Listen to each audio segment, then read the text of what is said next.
So things to look out for with movie distribution, and this is something that's not taught enough in film schools unless you're specifically studying producing.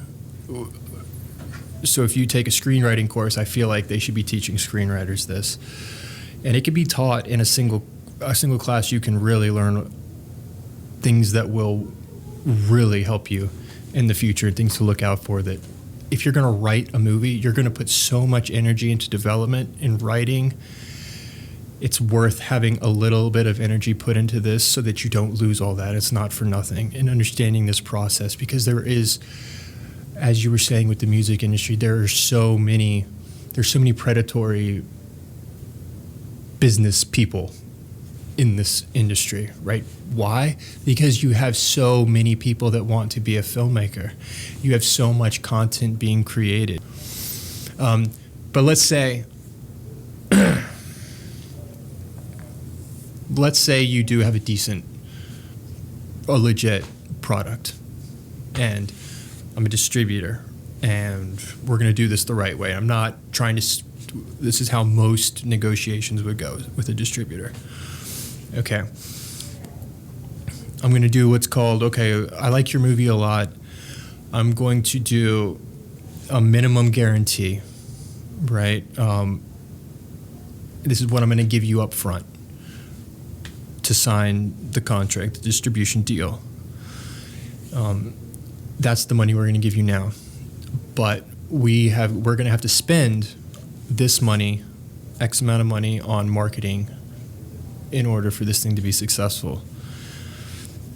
So the money that comes in, it's going to first go to us to make us whole for the marketing expenses before anything. What's going to just understand with those deals, most of the time, the only money you're going to see is what you get in the minimum guarantee. What are you going to do about it? Because to hire a lawyer to try and fight that, it's going to cost a fortune, and they know that. The ones that are looking for hungry, desperate young filmmakers that are not, they can see the movie. They might not even watch the movie. Oftentimes they don't watch the movie. They just enough to understand what it is, what the budget approximately is. Okay, this is a filmmaker that's probably not going to get any other offers. So I'm going to call them up, and we're going to be there. We're going to pitch this to them, and we're going to be the only call they're probably going to get. We know that. And we'll tell them, hey, you pay us. It's going to cost you like $1,000, $2,000 for us to be able to do what we're going to need to do. But it's going to be, your movie is going to be on Amazon or a platform or two. You're not going to see any money after that, and you just paid them, which I've been through that. It's crazy to think, but that does happen. It's not going to get you. It's not worth the money of making it a really nice look. It looks great. It was filmed really well, but the story's not there, and that's the most common mistake I see. You have no leverage. Story. Writing that story and getting to the point where you've got enough leverage, it is so important and so difficult. You can't afford to think about anything else or do anything else until you have that.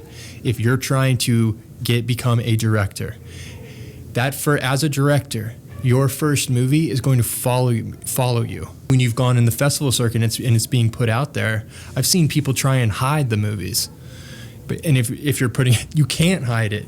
If you've gone to the festival circuit and it's out there, and you've done a crappy distribution deal, now you're getting ripped off, and you don't even care that you're never going to see a dime, and you lost all that money, and you lost all your investors' money. You made all these promises to people on crowdfunding, T-shirts you're going to give them, and you're not going to do any of that. That doesn't end up happening at all, and you lost it. It's okay because you think you're a director and you're calling yourself a director, but now you're never going to direct again. If you take a mediocre screenplay, and people think, oh, but it looks really good, and then they put all their money into the filming it and getting good crew and everything. It doesn't matter how much money You pump into that thing. At the end of the day, your only leverage is to make a really good movie. Having a really quality product is your only leverage. If you have a mediocre product and you're just trying to so that you can call yourself a director, that's where you're going to get eaten alive, and you're going to have all that. Maybe your friends and family. You've done crowdfunding. They've put all this money in there so that you can call yourself a director. That's essentially all it is. No one's going to care about this movie because it's not going to break any waves. It's not great. It's mediocre. It's still going to. It's not going to get you. It's not worth the money of making it. The most common mistake I see. You have no leverage. Story, writing that story and getting to the point where you've got enough leverage, it is so important and so difficult. You can't afford to think about anything else.